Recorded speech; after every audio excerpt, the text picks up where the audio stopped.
নমস্কার বন্ধুরা, এসআইআর সংক্রান্ত ফর্ম ফিল আপে যাদের 2002 সালের লিস্টে নাম আছে কিন্তু তাদের এই উপরের পোর্শনটা এবং নিচের পোর্শনটা কিন্তু ফিল আপ করতে হবে। তো চলুন দেখুন, এখানে লেখা আছে নির্বাচকের নাম। নির্বাচকের যার নাম থাকবে তার কিন্তু সঠিক জন্ম তারিখটা এখানে দিতে হবে। অনেকের আধার ভোটারে বিভিন্ন জন্ম তারিখ থাকে, তো যেটা সঠিক সেটা লিখবেন। তারপর আধার নাম্বার, এখানে যিনি ক্যান্ডিডেট আছেন তার আধার নাম্বারটা কিন্তু এখানে বসাতে হবে। তারপর দেখুন মোবাইল নাম্বার, যে মোবাইল নাম্বারটা ভ্যালিড আপনারা সেটাই বসাবেন। তারপর দেখুন পিতা বা অভিভাবকের নাম, ইনি যে ক্যান্ডিডেট এনার পিতার নাম এখানে বসাতে হবে। মৃত থাকুক জীবিত থাকুক নাম কিন্তু বসাতেই হবে। তারপর দেখুন পিতা বা অভিভাবকের এপিক নাম্বার, পিতা বা অভিভাবকের এপিক নাম্বার মানে ইনি হচ্ছে নির্বাচকের নাম রঞ্জন কুমার মণ্ডল, তো এনার পিতার এপিক নাম্বারটা এখানে বসানো হয়েছে। আপনাদের যদি এপিক নাম্বার জানা থাকে বসাবেন, নাহলে বসাবেন না। তারপর দেখুন এখানে আছে মায়ের নাম, এই যে ক্যান্ডিডেটের মায়ের নাম এখানে বসানো হয়েছে।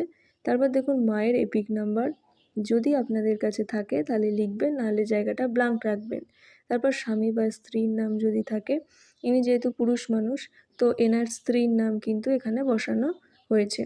তারপর দেখুন স্বামী বা স্ত্রীর এপিক নাম্বার যদি থাকে, এখানে এনার স্ত্রীর এপিক নাম্বারটা বসানো হয়েছে।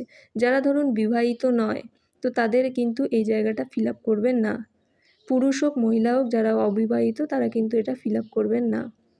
তারপর দেখুন সর্বশেষ এসআইআর নির্বাচক তালিকায় থাকা নির্বাচকের বিবরণ, এনার 2002 সালের লিস্টে নাম আছে এই যে ক্যান্ডিডেটের, তাহলে এই পোর্শনটা তিনি ফিল আপ করবে। তো নির্বাচকের নাম 2002 সালের ভোটার লিস্টে এনার যা নাম আছে, যা নামের বানান আছে সেটাই কিন্তু এখানে লিখতে হবে। তারপর এপিক নাম্বার 2002 সালের লিস্টে এনার নামের পাশে যে ভোটার নাম্বারটা থাকে সেটা লিখবেন।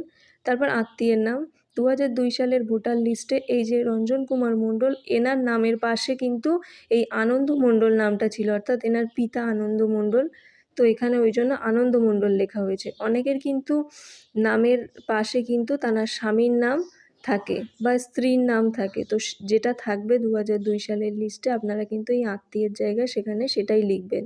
এবং সম্পর্ক, এনার সাথে এনার সম্পর্ক কিন্তু ফাদারের সম্পর্ক, তাই ফাদার লেখা হয়েছে। অনেকের হয়তো এখানে স্বামীর নাম এখানে স্ত্রীর নাম লেখা থাকে, এখানে স্বামীর নাম হবে, তো সেখানে তাদের সম্পর্ক কি হাজব্যান্ড।